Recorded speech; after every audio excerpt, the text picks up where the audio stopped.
অভিবাসন খাতে নানা সমস্যা ও অভিযোগ তুলে ধরে ১০ দফা দাবি আদায়ে জনশক্তি কর্মসংস্থান ও প্রশিক্ষণ ব্যুরো বিএমইটির সামনে মানববন্ধন পালন করছেন বায়রার সদস্যরা। এই মুহূর্তে সেখানে আছেন সহকর্মী জিন্নাতারা জশোয়া। আমরা সরাসরি চলে যাচ্ছি তার কাছে। জশোয়া, সকাল ১১টা থেকে বিএমইটির সামনে অবস্থান করছেন বায়রার সদস্যরা। তারা ১০ দফা দাবি আদায়ে এখানে অবস্থান করছেন। তারা নানান অভিযোগ তুলে ধরছেন। তাদের অভিযোগের তীর মূলত বিএমইটি কিংবা প্রবাসী কল্যাণ মন্ত্রণালয়ের দিকে। তবে তারা বলছেন তারা রাষ্ট্রের প্রতিপক্ষ হিসেবে আসলে কিছু বলছেন না বা করছেন না। তারা আসলে শ্রম বাজার রক্ষার জন্য আন্দোলন করছেন। তারা জনশক্তি রফতানির যেই খাত, সেই খাতের উন্নয়নের জন্যই তাদের এই মানববন্ধন, এমনটাই তারা বলছেন। তারা আসলে বেশ কিছু অভিযোগ এনেছেন।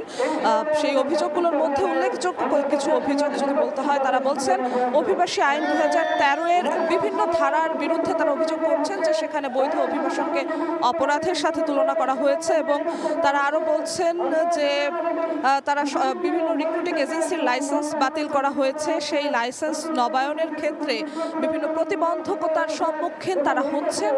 লাইসেন্স নবায়নের ক্ষেত্রে যেন পূর্বের নিয়মই বহাল থাকে, সেই দাবিও তারা তুলছেন। এবং তারা বলছেন যে বহির্গমন ছাড়পত্র ইস্যুতে অপ্রয়োজনীয় বিভিন্ন বাধা দেওয়া হচ্ছে।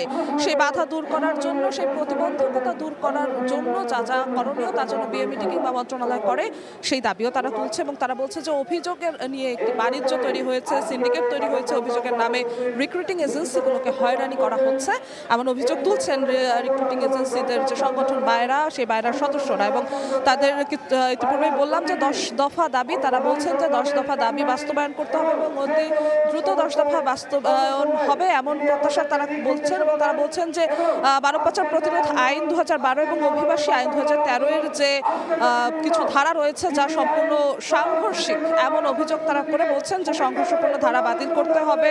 এবং যেমনটি বলছিলাম যে ৪৫টি বাতিলকৃত রিক্রুটিং এজেন্সির লাইসেন্স পুনরায় ফিরিয়ে দেওয়ার যে দাবি, সেই দাবিও তারা তুলছেন। সব মিলিয়ে তারা বিভিন্ন অভিযোগ এনেছেন বিএমইটির বিরুদ্ধে কিংবা মন্ত্রণালয়ের বিরুদ্ধে। এবং সেই অভিযোগগুলো এনে সেই সমস্যা নিরসনের জন্য ১০ দফা দাবি তারা তুলেছেন এই মানববন্ধন থেকে। এবং তারা বলছেন যে তাদের প্রত্যাশা খুব শীঘ্রই তাদের ১০ দফা দাবি মেনে নেওয়া হবে এবং শ্রম বাজার রক্ষার জন্য তাদেরকে সহায়তা করা হবে। এই ছিল আমার কাছে বিএমইটি থেকে সবশেষ খবর। কাকরাইলে জনশক্তি কর্মসংস্থান ও প্রশিক্ষণ ব্যুরোর সামনে থেকে যুক্ত ছিলেন সহকর্মী জিন্নাতারা জশোয়া।